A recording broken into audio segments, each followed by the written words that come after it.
Final preparations were underway at the Cranston Street Armory in Providence, set to open tomorrow as a 24-hour warming station for the homeless. Also happening tomorrow, the McKee administration continues their legal fight over a homeless encampment outside the State House. 12 News reporter Alexandra Leslie has been covering both issues over the last week. She joins us now live from Providence with an update. Alex?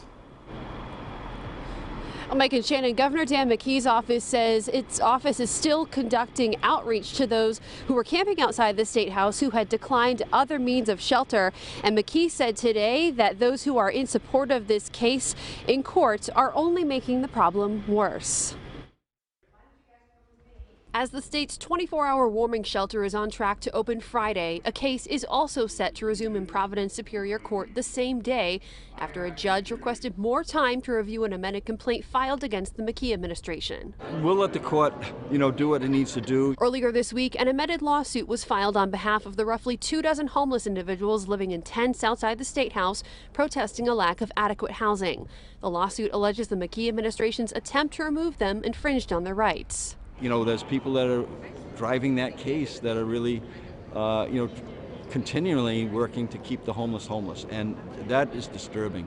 We're going to continue to try to find shelter. Senator Cynthia Mendez, who camped outside the State House herself last year to shed light on the homeless crisis, was critical of the governor outside court Wednesday.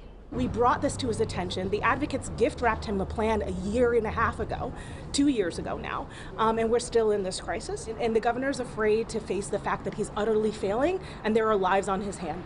People will die. Members of Rhode Island's National Guard will help to support operations here at the Armory, though it's not clear how long they will stay on. The shelter will be open tomorrow daily through April 15th. Reporting live in Providence, Alexandra Leslie, 12 News. Tonight, there's still a lot of questions about the homeless shelter set to open at the Cranston Street Armory tomorrow. We know that the National Guard will help run it for now, but we don't know exactly when it will open tomorrow. Also scheduled to continue tomorrow, a court hearing in the legal fight over the homelessness encampment outside the Rhode Island State House. 12 News reporter Alexandra Leslie's been working both angles. She joins us outside the Armory with the latest. Alex? Final preparations were underway here, and we saw a few National Guard members who have been tasked with temporarily assisting operations here. Still, the vendor who will be under contract to run the Armory more officially has still not been publicly disclosed. As a homeless encampment remains outside the Rhode Island State House, Governor Dan McKee says he's also trying to track down other encampments across the state. We're going to try to continue to ask the coalition where the 80 encampments are because they have not given that information to us. We need that. Governor McKee is referring to the Rhode Island Coalition to End Homelessness. Chief Strategy Officer Jen Barrera says the coalition only collects regions where the camps are, not specific addresses. The privacy and security of people experiencing homelessness is paramount. Barrera says a street outreach team and providers work directly with those in the encampments, an extremely vulnerable population.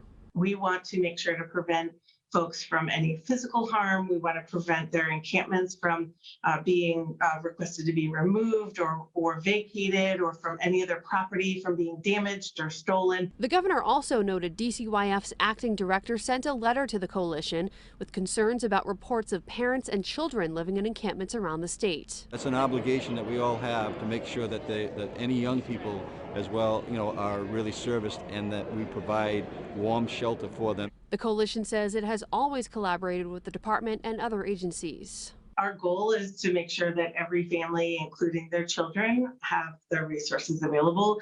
And we do have protocols in place to connect folks with any resources they may need. When we toured the Armory, we observed 50 cots inside, plus space to receive medical care and other places to eat food and gather. The Armory will open on the same day that a court case against Governor McKee, who tried to evict homeless individuals outside the State House, resumes in court. Reporting in Providence, Alexandra Leslie, 12 News.